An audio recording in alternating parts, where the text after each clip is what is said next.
No more Pipboys for you, sad times with Street Fighter 5, and games done so fast that they're just pure awesome. Welcome to VGU News, and let's have a look at what you might have missed out on. First things first, you PlayStation and Xbox dudes out there will be looking forward to August and your free games with PlayStation Plus and Games with Gold. Let's quickly go over which titles you guys can grab your hands on. For PS4, you can get Lara Croft and the Temple of Osiris and Limbo. PS3, you can get God of War Ascension, Stealth Inc. 2, a game of clones. And for Vita owners, you can gain Sound Shapes and Castle Storm Complete Condition. As for you guys on Xbox One, you can get your hands on Metal Gear Solid 5 Ground Zeroes and How to Survive Storm Warning Edition. Whilst on Xbox 360, you can get your hands on Metro 2033 and Metro Last Light. Some great titles indeed, so look forward to getting those as August rolls in. After waiting a while and knowing the Rise of the Tomb Raider is going to be an Xbox One and 360 exclusive on launch, we now have a release date for the game for PC and PS4. For PC gamers, you don't have to wait too long after the Xbox One release,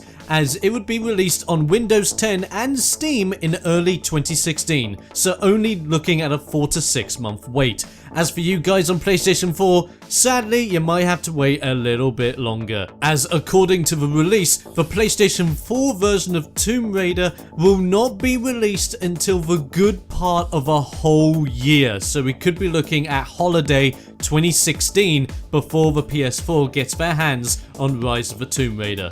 Keep in mind as well that you Xbox 360 and Xbox One guys can get your hands on the game as of November 10th, 2015. So there were some very sad times happening over with Capcom and the beta release for Street Fighter 5 on the PS4. People were going nuts and they were looking forward to playing as their favourite fighters going into the beta, but sadly not a lot of people were able to get in. We were looking at average 7-hour waiting times, and even then trying to get into the game, waiting for an actual game to connect you with a player could be another 7 or more hours. It was very hard to get any games in for a lot of people out there, but for some they were able to play the beta and they were able to get out some very constructive criticism concerning the game's quality at this stage. Capcom have replied about the poor service of the beta and have taken the beta off, saying that they plan to bring it back soon with more things for gamers to look forward to. They're going to be working on server sizes because that was the thing that was really struggling down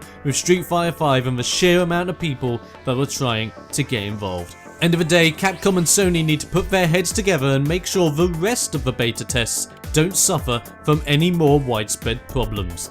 Cross fingers for that. Now, if there's anyone out there that weren't able to pre-order themselves a copy of Fallout 4 the Pipboy edition, where you're able to have your very own Pipboy using your smartphone as the UI, then I'm afraid I've got some bad news for you.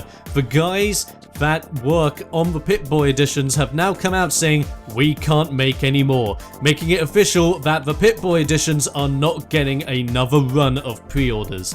The last run was the last, and if you didn't get your copy of the Pipboy edition, you're probably going to be scrounging on eBay trying to find a half-decent deal. And our final piece of news for this week is an awesome one. This has been the week of SGDQ, also known as Summer Games Done Quick, featuring some of the best speedrunners the world has to offer, speedrunning a huge collection of games from golden oldies to the brand new ones, doing it for a fantastic cause known as benefiting Doctors Without Borders. They have been on a roll so far, they've been having a fantastic time over there. The event ends on August 1st, so if you are watching this on the day the video goes live on July 31st, then be sure to give them a check out and give them a bit of a donation for a good cause. And finally, before we close out the show for this week, allow me to let you guys know of the Talks video of the week, which is the last straw for Halo. In this video, I go in depth with my opinions as to why